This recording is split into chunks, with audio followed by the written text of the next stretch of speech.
ஒரு பெரிய கட்சியில பல மனமாச்சரியங்கள் இருக்கத்தான் செய்யும். அதை தவிர்த்து அல்லது அதை தாங்கிக் கொண்டு அல்லது சகித்துக் கொண்டு, அதிலும் குறிப்பாக தேர்தல், இந்த மாதிரி தேர்தல் சமயங்கள் பிரச்சனைகள் இருக்கு. உங்களை எல்லாரும் மதிக்கல, எதுவா இருந்தாங்க பேசிட்டு நான் எம்எல்ஏ ஆன ஒரே மாதம் பதவி பிரமாணம் செஞ்சு ஒரு மாசத்துல உரிமை பிரச்சனை கொண்டு அசம்பிளி ஃபர்ஸ்ட் மந்த் ஒரு அதிகரிப்பு. எம்எல்ஏ ஒரு மாசம் கூட ஆகல. 2 லட்சம் வாக்காளர்கள் நேராக கோட்டையில கேட்க முடியாது நம்மளுக்கு இருந்தது. அப்போ அவங்களுடைய பிரதிநிதி இந்த மாதிரி பிரச்சனைகள் சமூக ஊடகங்களிலும் சரி, காட்சி ஊடகங்களிலும் சரி, அச்சு ஊடகங்களிலும் சரி வரக்கூடாது, வந்துவிட்டது. துரதிர்ஷ்டவசம்.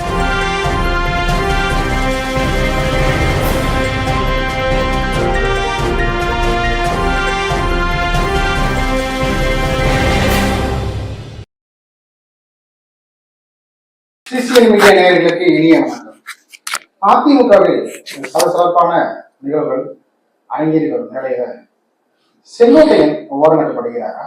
செங்கோட்டை நிலைமை என்ன? அண்மையில் அறிவித்த மாவட்ட செயலாளர் பொறுப்பாளர் பட்டியலில் அவர் பெயர் இல்லை. இதற்கான காரணங்கள் என்னென்ன? இதற்கு பின்னணி நடப்பது உண்மையாக அதிமுகவில் என்னென்ன விதமான முன்னேற்பாடுகளும் என்னென்ன விதமான செயல்பாடுகளும் யாருக்கு எதிராக நடக்கின்றன? உண்மை விசுவாசிகளை என்றென்றுமே அரவணைத்து செல்லக்கூடிய இயக்கம் என்று எம்ஜிஆர் பாணியில பல முன்னணி தலைவர்கள் தெரிவித்த வேளையில இது பற்றியும் ஓபிஎஸ் உடைய நிலைப்பாடு பற்றியும் கட்சியினுடைய பல்வேறு விதமான அடுத்த கட்ட நகர்வு குறித்து நம்முடைய விரிவாக கலந்துரையாட இணைந்திருக்கிறார் திராவிட முற்போக்கு மக்கள் கட்சியின் நிறுவன தலைவர், அரசியல் விமர்சகர், எழுத்தாளர், மருத்துவருமான ஸ்ரீதரன் அவர்கள். வணக்கம் சார். வணக்கம். செங்கோட்டையின் விவகாரம் நாளுக்கு நாள் பாத்தீங்கன்னா பேசும் பொருளாக மாறி வருகின்றது. என்ன நடக்குது சார் அதிமுகவில்? Very unfortunate. ரொம்ப விரும்பத்தகாத ஒரு செயல். அதாவது அதிமுகங்கிற ஒரு பெரிய கட்சி, இதை ஆரம்பித்து வளர்த்த பெரு தலைவர்கள் புரட்சி தலைவர் எம்ஜிஆர் அவர்கள், அதற்கு பின்னால் ஜெயலலிதா அம்மா அவர்கள். இவங்க 2 பேரும் ஆரம்பிச்ச கட்சி. இந்த கட்சியினால் தமிழ்நாட்டு மக்களுக்கு செய்த நன்மைகள் இதையெல்லாம் நினைத்து பார்த்து ஒவ்வொரு அதிமுக தொண்டனும் பொறுப்பாளர்களும் கீழ்மட்டத்திலிருந்து மேல்மட்டம் வரைக்கும் ஒரு நிமிடம் நினைத்து பார்க்க வேண்டும். அதை நினைத்து பார்த்து தமிழ்நாட்டு மக்களுக்கு, தமிழ்நாட்டுக்கு அதிமுக தேவை என்பதை பொதுமக்கள் சொல்றாங்க. அதை உணர்ந்து ஒரு பெரிய கட்சியில பல மனமாச்சரியங்கள் இருக்கத்தான் செய்யும். அதை தவிர்த்து அல்லது அதை தாங்கிக் கொண்டு அல்லது சகித்துக் கொண்டு, அதிலும் குறிப்பாக தேர்தல், இந்த மாதிரி தேர்தல் சமயங்களில் பொறுமை காத்து கட்சி நல்லா இருக்க வேண்டும் என்ற ஒரு பெருந்தன்மையோடு பரந்த எண்ணத்தில் சுயநலம் இல்லாமல் எனக்கு இந்த கட்சியினால என்ன கிடைச்சது என்பதை விட்டு கட்சிக்கு நான் என்ன செய்தேன், நாட்டுக்கு நான் என்ன செய்தேன், இது அதுதான் எம்ஜிஆர் சொல்றேன்.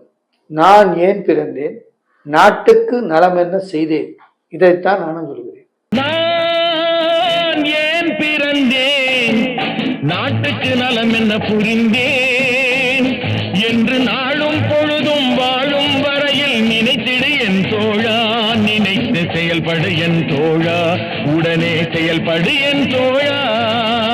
உண்மையான விசுவாசிகள் நினைச்சா இந்த மாதிரி பிரச்சனைகள் சமூக ஊடகங்களிலும் சரி, காட்சி ஊடகங்களிலும் சரி, அச்சு ஊடகங்களிலும் சரி வரக்கூடாது, வந்துவிட்டது. துரதிர்ஷ்டவசமாக இது மேலும் மேலும் வலுப்பெற்று அப்படியே பரவி கொண்டிருப்பது இந்த கட்சிக்கு நல்லதில்லை, எம்ஜிஆருடைய அவருடைய எண்ணத்துக்கு நல்லதில்லை என்பதைத்தான் நான் எம்ஜிஆருடைய ஒரு பற்றாளனாக நான் அதை சொல்றேன்.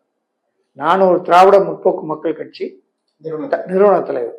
ஆனால் கட்சியுடைய கொள்கையே எம்ஜிஆருடைய கொள்கையை பரப்புவதுதான் என்னுடைய வேலை, கட்சியுடைய வேலை. அதான் கொள்கை. அதுதான் தேர்தல் கமிஷன் சொல்லி நாங்கள் ரெஜிஸ்டர் பண்ணியிருக்கோம். அப்படி எம்ஜிஆருடைய கொள்கையை பரப்புகிற ஒருவரில் நான் என்ற முறையில் அதிமுக கட்சியில சலசலப்புகள் இருக்கும். அதை உள்ளுக்குள்ள வச்சுக்கோங்க. வெளியீடு பொது வழிக்கு கொண்டு வராதீங்க. அது கொண்டு வந்தா அது உங்களுக்கு கெட்ட பேரோ இல்லையோ அது எனக்கு தெரியாது, கட்சிக்கு கெட்ட பேர். இப்போ செங்கோட்டையன் வெளிப்படுத்துறது ஜனநாயக ரீதியான கருத்துக்களா இல்லை வேறு விதமான ஒரு திட்டத்தின் வெளிப்பாடா? உங்க கூற்றை நான் ஏற்றுக்கிறேன். ஒரு கட்சி கட்சியில உள்கட்சி ஜனநாயகம் இருக்கணும், இன்ட்ரா பார்ட்டி டெமோக்ரஸி இருக்கணும். நான் அதை மறுக்கவில்லை. உள்கட்சியில் ஜனநாயகம் இருக்கணும். ஆனா ஒவ்வொருத்தரும் நீங்க என்னென்ன பண்ணீங்க அப்படிங்கிறத யோசிக்கணும். நீங்க பொறுப்புலையும் நீங்க அதிகாரத்திலையும் நீங்க ஒரு நம்பர் 2 நம்பர் 3 நம்பர் 4 அப்படிங்கிற ஒரு நிலைமையில இருக்கும்போது நீங்க என்னென்ன செய்தீங்க திரும்பி பார்த்து, எம்ஜிஆர் அவர் தான் சொன்ன, நீ செஞ்சதை திரும்பி பார்க்கணும்பா, நீ திரும்பி பார்க்கணும். நீங்க செஞ்சதெல்லாம் கரெக்டா? நான் சொல்றேன், எனக்கு அதிமுகல பல தலைவர்கள் கொடுத்த சங்கடங்களை எல்லாம் நான் சொல்லட்டுமா? 99 காலகட்டத்தில் 99-96 இருந்து 2019 திராவிட முன்போக்கு மக்கள் கட்சி ஆரம்பிச்சேன். 40 வருஷமா எனக்கு செஞ்ச துரோகத்தை நான் சொல்லட்டுமா? எனக்கு எவ்வளவு சிரமங்களை கொடுத்தாங்கன்னு சொல்லட்டுமா? கலாச்சார ஜாதகமா ஒழிக்க முடியுமா சார்? இல்லை, என் உயிருக்கே ஆபத்து. உயிரை பணைய வச்சு எனக்கு உயிரே ஆபத்து, என் உயிருக்கு ஆபத்துன்னு இந்த அரசாங்கத்துக்கு தெரிஞ்சு, உள்துறைக்கு தெரிஞ்சது. உள்துறை எனக்கு 24 நேரமும் கண்ணோட காவல் பந்தோபஸ்து கொடுக்குது. பந்தோபஸ்து தான் இருக்கு. 5 வருஷமா எம்எல்ஏ போலீஸ் பந்தோபஸ்துல தான் இருக்கிறேன். தமிழ்நாடு உள்துறை எனக்கு பந்தோபஸ்து கொடுத்து அந்த அந்த மாசம் சம்பளம் அந்த போலீஸ்காரர் யாரும் கொடுக்குறாரு? அரசாங்கம் கொடுக்குது. நான் விட்டு தான் இருக்கேன். அப்படி இருந்து உங்களுக்கு ஏன் கொடுத்தாங்க? You are under life thread, உனக்கு அச்சுறுத்தல் இருக்குது அப்படின்னு சொல்லி கொடுத்தாங்க. அவ்வளவு நான் செஞ்சதை இந்த தலைவர்கள், புரட்சி தலைவர் அம்மா மட்டும்தான் பொதுச் செயலாளர் அதை ஆமோதித்தார்கள். பல தலைவர்கள் 18 பேரு, அதுல 4 மந்திரி கொடுக்க கூடாதுன்னு சொல்லியிருக்காரு. 4 மந்திரி சிட்டிங் மினிஸ்டர், சீனியர் மினிஸ்டர்ஸ், மீதி 14 எம்எல்ஏக்கள், இத்தனை பேர் இந்த கொடுக்க கூடாதுன்னு சொல்லியிருக்காங்க. யார்கிட்ட போய்? உள்துறை செயலாளர்கிட்ட. இது அம்மாவுக்கு அந்த ஃபைல் அனுப்பாதீங்க அப்படின்னு. அப்புறம் மறைக்க முடியாது இல்லையா? அப்போ அம்மாட்ட ரிப்போர்ட் போட்டு அனுப்புறாரு. 18 எம்எல்ஏக்கள், அதில் 4 மந்திரிகள் அதிமுக எம்எல்ஏவுக்கு அவர் செய்த பணியை பாராட்டி அரசு சார்பாக விருதும் கேடயமும் கொடுக்க கூடாது ஆட்சேபனை தெரிவிக்கிறார்கள்.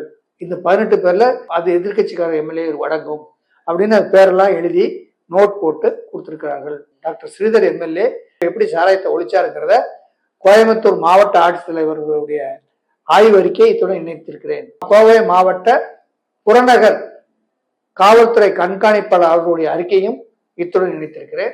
அது மட்டுமல்லாமல் தமிழ்நாடு மதுவிலக்கு ஆயத்தீர்வை டிஐஜி இன்ஸ்பெக்டர் ஜெனரலுடைய ஆய்வறிக்கையும் இத்துடன் இணைத்திருக்கிறேன் அப்படின்னு சொல்லி இந்த 2 பேரையும் கொடுக்குறேன்னு சொல்லிட்டு ஏன்ட்டின்னு சொல்லிட்டாரு. உங்களுக்கு எதிர்ப்பு இருக்கு, இந்த ஃபைலை நான் நிச்சயம் அனுப்பிச்சு விட்றேன், ஆனா உங்களுக்கு இந்த அவார்டு கிடைக்கிறது கஷ்டம் டாக்டர் அப்படின்னு ஹோம் செக்ரட்டரி மலைச்சாமி எனக்கு சொன்னாரு. அதிமுக எல்லா பெரிய தலைகளும் எனக்கு எதிர்ப்பு. அதான் அர்த்தம். சிஎம், பொதுச் செயலாளர், சிஎம் தவிர எல்லாருமே எதிர்ப்பு தானே எனக்கு கொடுக்கலன்னு தான் சொன்னாங்க. ஆனா இதையும் மீறி யாரு கொடுத்தா? பொதுச் செயலாளர் முதலமைச்சர் Jayalalithaa. No no, it should be announced in the floor of the assembly. Award மட்டும் கொடுக்க கூடாது, இத சட்டமன்றத்துல பேரவையில அறிவிக்கணும் அப்படின்னு ஃபைல் எழுதுனாங்க. அதே மாதிரி அறிவிச்சாங்க. இது ஆவணத்துல இருக்கு. இன்னும் 400 வருஷம் கழிச்சாலும் இந்த தமிழ்நாடு சட்டமன்ற ஆவணங்கள்ல இருக்கு. இது வரலாற்று ஆவணம் இருக்கு. அப்ப இத எத்தனை பேர் தடுத்திருக்கும் போது எனக்கு எப்படி வேதனை இருக்கும்? ரொம்ப சிம்பிள். யாரும் குறை சொல்ல வேண்டியது. ஒருத்தர் தான் பொறுப்பு கொடுக்க முடியும், 4 பேருக்கு பொறுப்பு கொடுக்க முடியாது. அப்ப இந்த ஒருத்தருக்கு பொறுப்பு கிடைச்சவரு இந்த 4 பேரை அனுசரிச்சு போகணும். 2வது, திருப்பி இந்த பொறுப்பு இவருக்கு எல்லாம் போயிடும். இன்னொரு இந்த 4 பேர்ல ஒருத்தருக்கு வரும். அவரு இவர் செஞ்ச திருப்பியும் அவர் செய்யக்கூடாது. நம்மளும் இப்படி கஷ்டப்பட்டோமே, நமக்கு ஒரு பொறுப்பு வந்திருக்கு, நம்ம இப்படி செய்யணுமே செய்யக்கூடாது. அந்த மாதிரி இருந்திருந்தா அந்த பிரச்சனை வராது. ஆனா எல்லா கட்சியிலும் இது இருக்குதான் செய்யுது. நம்ம எம்ஜிஆர் ஆரம்பிச்ச கட்சி, அவருடைய தொண்டர்கள் நம்ம. அப்ப இந்த கட்சி நல்லா இருக்கும். இந்த கட்சினால உங்களுக்கு ஏதாவது பிரயோஜனம் இல்லை. அட்லீஸ்ட் எத்தனை பேர் என்னென்ன பயனடைஞ்சிருக்கு. அப்ப அதான் நினைச்சு பார்த்துட்டு இந்த கட்சிக்கு எப்படி உங்களுக்கு துரோகம் செய்ய வேண்டியது? நீங்க இருங்க, உங்களுக்கு பிரச்சனைகள் இருக்கு, உங்களை வந்து எல்லாரும் மதிக்கல, எதுவா இருந்தாலும் சரி பேசி தீருங்க, உள்ளுக்குள்ள பேசுங்க. நான் எம்எல்ஏ இருக்கிறேன், இந்த மந்திரி கூட பேர சொல்ல கூப்பிடல, தெரிஞ்சுக்கணும். ஒரு மந்திரி என்னோட தொகுதியில ஒரு நிகழ்ச்சி வைக்கிறார் எனக்கு தெரியாம, எப்படின்னு பாருங்க. முதல்ல உங்களுக்கு தெரிவிக்க வேண்டியது உங்கள்கிட்ட. சட்டமன்ற உறுப்பினர் தான் அந்த தொகுதிக்கு ராஜா. ஆமா, முதல் குடிமகன் அவர் தான். எனக்கு தெரியாம எந்த ஃபங்க்ஷன் நடத்தக்கூடாது, என்னத்த பெர்மிஷன் கேட்காம ஆபீசரை கூப்பிட்டு அங்க ஃபங்க்ஷன் நடத்துறாரு. ஃபங்க்ஷன் நடத்தி இப்ப அரசு விழா, கட்சி விழாவோட அரசு விழா நடத்தி பத்திரிகையில இன்விடேஷன் அடிச்சு போட்டு அந்த அதிகாரி வந்து என்னை இன்வைட் பண்றதுக்கு கொண்டு கொடுக்குறாரு பத்திரிக்கை. என்னப்பான்னு கேட்கிறேன். சார் அமைச்சர் வராது, இந்த அரசு விழா வச்சிருக்கோம், உங்க பேர் போட்டிருக்கு. என் பேர் போட்டிருக்கா அப்படின்னு சொன்ன. உனக்கு அரசுனா என்னன்னு தெரியுமா? என் பேர் போட்டிருக்கியா? என்னுடைய கண்டனன்ஸ் வாங்கி தான் போனோம். மந்திரியா அப்படின்னு சொன்னேன். மந்திரி அவர் தமிழ்நாட்டுக்கு வால்பாறை தொகுதிக்கு நான் தாயா மந்திரி. நீ வந்து இந்த நடத்திருக்கையில இந்த பத்திரிகை கொண்டு போய் நான் பிரிவிலேஜ் கமிட்டி கொண்டு போறேன், பிரிவிலேஜ் கமிட்டி கொண்டு போய் இதை கொடுக்குறேன், பிரிவிலேஜ் கமிட்டியில பதில் சொல்லணும் அப்படின்னு சொன்னா பயந்து போயிட்டாப்புல. சார் சார் நாங்க இல்ல, இது மந்திரி சொன்னாரு. அப்ப நினைச்சேன், அப்ப மந்திரி என்ன சொல்லணும்? அந்த மந்திரி அந்த எம்எல்ஏ அவருக்கு மரியாதை கொடுக்கணும், நம்ம கட்சிக்காரர் நினைக்கணுமா இல்லையா? அப்புறம் இன்னொரு பத்திரிகையில சொல்றாங்க 15 தொகுதி நம்ம ஜெயிச்சுட்டோம், 2021 தோத்து போச்சு. சார் 15 தோத்து முதல்ல எடப்பாடி பழனிசாமி அவர்னால தோச்சு, அவர்னால கட்சி ஓரளவுக்கு கட்டுக்கோப்பா கொண்டு போறாரு. இப்ப சமீபத்தில் பாத்தீங்கன்னா புறநகர் தமிழ்நாடு முழுவதும் இருக்கிற மாவட்ட செயலர்கள், புறநகர் மாவட்ட செயலர்கள், மாவட்ட பொறுப்பாளர்கள் அதோட ஆய்வு பண்ணி மாவட்ட பொறுப்பாளர்கள் பட்டியல் வந்து வெளியிட்டிருக்கேன். அதுல வந்து செங்கோட்டையன் வேற இல்லை. இது எதை உணர்த்துது? அதாவது இப்ப நான் உங்களுக்கு நான் ஒண்ணு கொடுக்குறேன், நீங்க அதை போய் செய்யலைன்னா அன்னைக்கு எனக்கு வந்து என்னை கூப்பிடாத போது, என்னை கூப்பிட பத்திரிகை அடிக்கிறது என் பேரை போடாத போது நான் ஒதுங்கி ஓரமன்ட்டு கோச்சிட்டு போலையே. என்னுடைய உரிமையை கேட்டினேன், சட்டமன்றத்துல உரிமை மீறல் பிரச்சனை கொஞ்சம் எழுப்புவேன் அப்படின்னு சொல்லிட்டு போயிட்டேன், மெட்ராஸ்க்கு வந்துட்டேன். கடைசியில் அவர் போய் சொல்லியிருப்பாரு, உங்களுக்கு எம்எல்ஏ பயங்கரமா இதா இருக்காரு, அவர் வந்து தாழ்ந்து போற மாதிரி தெரியல. மற்ற எம்எல்ஏ எல்லாம் தாழ்ந்து போயிடுவான்னு நினைச்சிருப்பாங்க. சரி நம்ம சொல்ற உங்க பேரும் போட்டிருக்கு சார், உங்க பேர் தான் முதல்ல போட்டிருக்காரு அப்படி இப்படி மந்திரி சொன்னாரு. நீ பேர் போடுறது பிரச்சனை இல்லை, என்கிட்ட கேட்கணும் அரசு விழா. கடைசியில் அந்த அரசு விழா நடத்தவே இல்லை, பத்திரிகை அடிச்சு நின்றுச்சு, நிறுத்தினேன். ஆனாலும் நான் கட்சிக்கு விசுவாசம் வந்தேன், நான் அந்த செய்யல.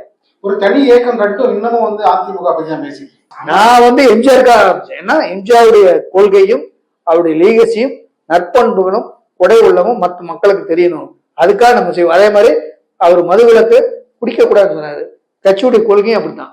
81ல நம்ம வந்து அதிமுக உறுப்பினர் ஆகி 2019 வரைக்கும் நான் அதிமுக உறுப்பினர், 40 வருஷம் அப்படி இருந்தோம்ல நம்ம. இதுக்கு பிறகும் நம்ம ஒரு சார்பு ஒரு சிஸ்டர் கன்சர்ன் மாதிரி ஒரு கட்சியா இருந்துச்சு, அதிமுக ஆதரவா தானே இருக்கிறோம். நீங்க ரிட்டல ஒரு பொதுச்செயலாளர் தேர்ந்தாச்சு, அவர் சொல்றது கேளுங்க, அவர் பின்னாடி போங்க, அவருக்கு ஒத்துழைங்க, ஏன்னா இந்த கட்சி முன்னுக்கு கொண்டு வாங்க. அப்புறம் உங்க நீங்க ஒரு நல்ல பொசிஷன் வந்த அப்புறம் கேளுங்க, உங்களுடைய குறைகளை, உங்களுடைய ஷேரை கேளுங்க, உங்களுக்கு என்னென்ன வேணும்னு இருக்கு. இல்லையா அதுக்கு முன்னாடி வேணும்னா ரைட்டு, ஒரு கூட்டத்தை கூப்பிட்டு வாங்க, என்னென்ன இப்படி பண்ணிட்டீங்க, என்ன இப்படி பண்ணிட்டீங்க கேளுங்க, அது கேட்கறது நியாயம் இருக்கு. அதுதான் உள்கட்சி சொன்னாங்க, அது பொது வழியில கொண்டு வரக்கூடாது, விவாத பொருளை ஆக்கக்கூடாது. நம்ம கட்டுக்கோப்பாக தான் நம்மளோட கூட்டணி வருவாங்க. அப்ப இதெல்லாம் நம்ம பார்க்கணும்ல. நீங்க நம்ம சின்ன பையனுங்களா, நீங்க எல்லாத்தையும் அனுபவிச்சிருங்க. உங்களுக்கு இது யாரா இருந்தாலும் சரி இது ஏற்றுக்கொள்ளக்கூடாது. பொதுச் செயலாளர்னு ஒருத்தர் தேர்ந்தெடுத்தீங்க, நீங்க தேர்ந்தெடுக்கல, எல்லாரும் சேர்ந்து தேர்ந்தெடுத்து நீங்க அந்த பொதுச் செயலாளர் என்ற பதவிக்கு மரியாதை கொடுக்கணுமா இல்லையா? இல்லையா? யாரோ ஒருத்தர் கட்சி நடத்தாகணும், யாரோ ஒருத்தர் பொதுச் செயலாளர் நடத்தானே ஆகணும். இப்போ பொதுச் செயலாளர்னு ஒருத்தர் இருக்காரு, அவருக்கு மரியாதை கொடுக்கறதான நியாயம். கருத்து வேறுபாடு இருக்கலாம், ஏற்றத்தாழ்வு இருக்கலாம், அது பேசுங்க, கேளுங்க. நான் எம்எல்ஏ ஆன ஒரே மாசம் பதவி பிரமாணம் செஞ்சு 1 மாசத்துல உரிமை பிரச்சனை கொண்டு வந்தேன் அசம்பிளியில். ஃபர்ஸ்ட் மந்த் ஒரு அதிகாரி மேல எம்எல்ஏ 1 மாசம் கூட ஆகல, ஸ்பீக்கர் என்னங்க இப்படி வந்து கொடுக்குறீங்க, எம்எல்ஏ ப்ரொசீடிங்ஸ் படிக்கல அதுக்கு. ஆனா இப்ப நான் உரிமை குழுவுக்கு வரும்போது அதை படிச்சுதான் வரேங்க, முதலாளி கொடுத்தேன். ஒரு அதிகாரி மேல உரிமை பிரச்சனை கொண்டு வந்தேன். முத ஹிஸ்டரியில இதெல்லாம் இருக்கு. நம்ம மக்களும் செய்யறோம், ஆனா மக்கள் பணியில வந்து நம்முடைய உரிமையை விட்டு கொடுக்க கூடாது.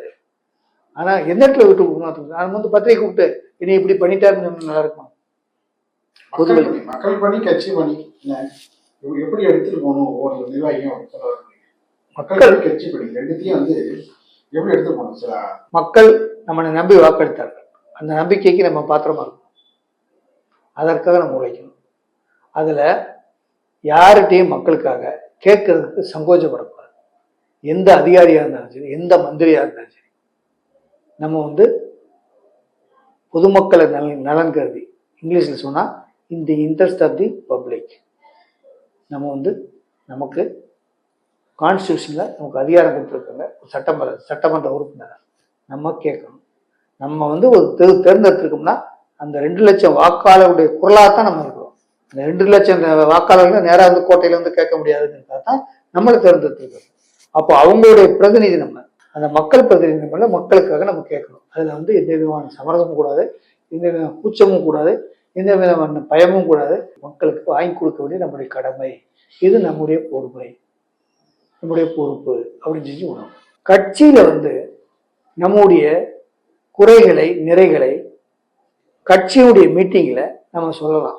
உள்கட்சி விவரங்களை பொது வெளியில் பொது அரங்கத்தில் விவாதத்திற்கு உட்படுத்தக்கூடாது. கட்சியில எல்லாருமே தொண்டங்க, இங்க யாரும் பெரியவங்க கிடையாது. இன்னைக்கு நீங்க மந்திரி, நாளைக்கு இன்னொருத்தர் மந்திரி. அடிப்படையில் நீங்க கட்சி உறுப்பினர், அவங்கதான் பெரிய ஆள். கட்சி உறுப்பினர் தான் பெரிய ஆள். அப்படித்தான் நான் நினைக்கிறேன். இந்த கட்சி நல்லா இருக்குங்கிற உரிமை சொல்றதுக்கு எனக்கு உரிமை இருக்கு. பொறுத்திருந்து பார்ப்போம். அதாவது பாத்தீங்கன்னா கட்சியில வந்து என்னென்ன விதமான அடுத்த கட்ட நகர்வுகள் வந்து நடக்குது என்பது நிகழ்ச்சி பங்கேற்று சிசிஎன் மீடியா சார்பாக பல்வேறு கருத்துக்களை தெரிவித்ததற்கு நெஞ்சு நிறைந்த இதயம் கணிந்த நன்றி. நன்றி சிசிஎன் மீடியா நேயர்களுக்கு நன்றி. இதுவரை அரசியலில் அதிமுக தொண்டனாக நான் சொன்ன கருத்துக்களை நீங்கள் கேட்டிருக்கிறீர்கள். உங்களுக்கு பிடித்திருந்தால் சிசிஎன் மீடியா இந்த யூடியூபுக்கு சப்ஸ்கிரைப் பண்ணி லைக் போட்டு மற்றவர்களுக்கு ஷேர் பண்ணுங்க. நல்ல பல அரசியல் விழிப்புணர்வு பதிவுகளை போடுவதற்கு உங்களுடைய ஆதரவும் எங்களுக்கு பெருசும் உதவும் என்பதை சொல்லி முடிக்கிறேன். நன்றி, வணக்கம்.